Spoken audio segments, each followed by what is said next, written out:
What's up, guys? This is JTQ9 of SSX-1, and welcome back to the channel. Season 40, war number 11, can only mean two things. There's only 2 wars left in this season, which you're looking forward to an off season. But with this one here, we're sitting at 5-5, so this is very, very important against LVT.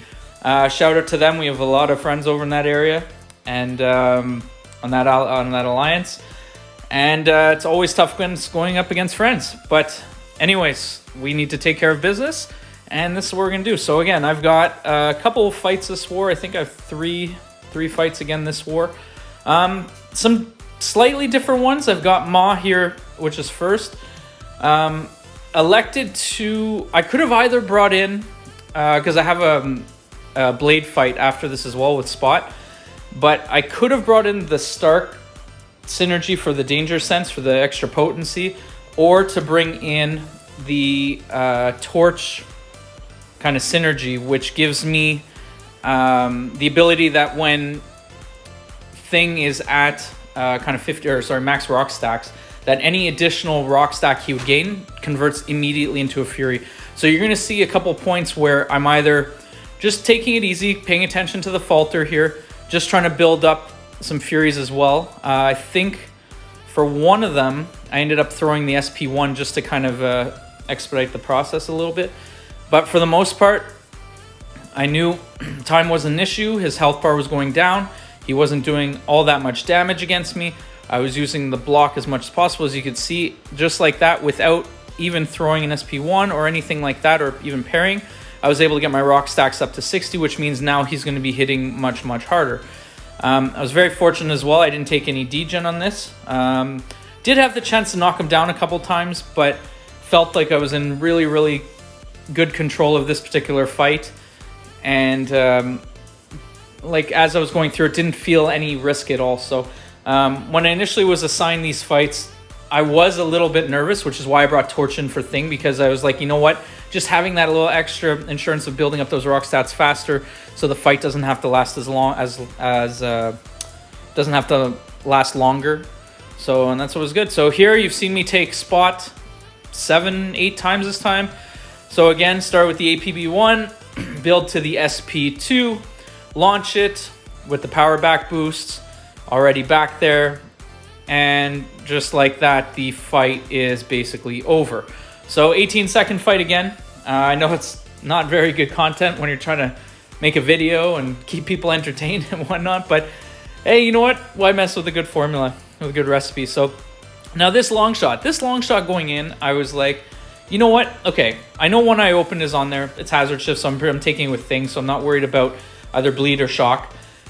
And long shot, I was like, hey, you know, he's not too tough. I've taken him a lot in AQ over the last number of seasons, so I'm very, very familiar with how he works. And yeah, anyway, we'll see what happens here. But so right there, what I did was I was building up my rock stacks quickly and elected to throw the SP1 to make them stack even faster. But if you see now, every kind of hit I take either against my block, well, after I get to the 15, I'll just be trying to stack them as much as possible. So because I was very, very conscious of the Mystic Dispersion, I didn't want to push him to an SP2.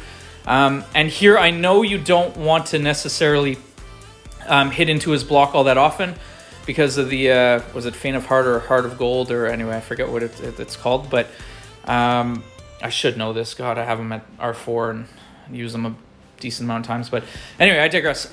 So the idea is that there I ended up pushing the SP2 because I noticed that it wasn't on, and then got a little bit stuck. Pure of Heart, there we go. I couldn't remember what it was. I knew it was something of Heart, but the idea was that I was building up my furies again up to 60. I can't even read what that says. 51. Oh boy, it's been a rough day with the kids and everything. Anyway,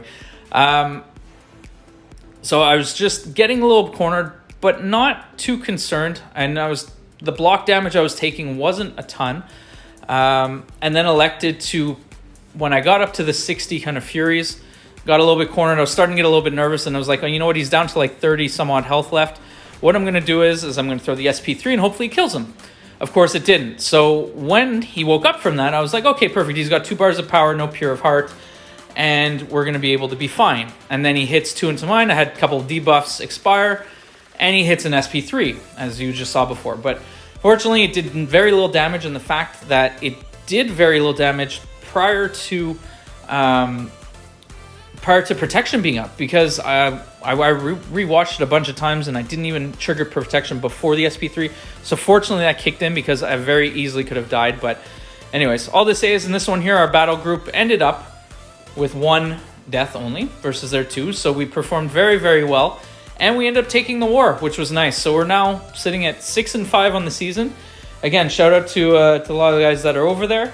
That watch a lot of their content. They put out very, very good videos and stuff. So if you're not following Taters, Lizer, Oakley, Cam, anyway, you name a bunch of them, that they're all very, very prominent YouTubers that I'm sure you all know. But in any case, thank you guys all for tuning in. Very excited. I believe with that win we just clinched Masters. And with our final war, if we end up winning that one, I think we even have a chance at top 10. So we're hopefully going to be gunning for that to hit top 10. So Masters' goal was accomplished, and now we move on to the next. Thank you guys for tuning in. We'll catch you on the next one.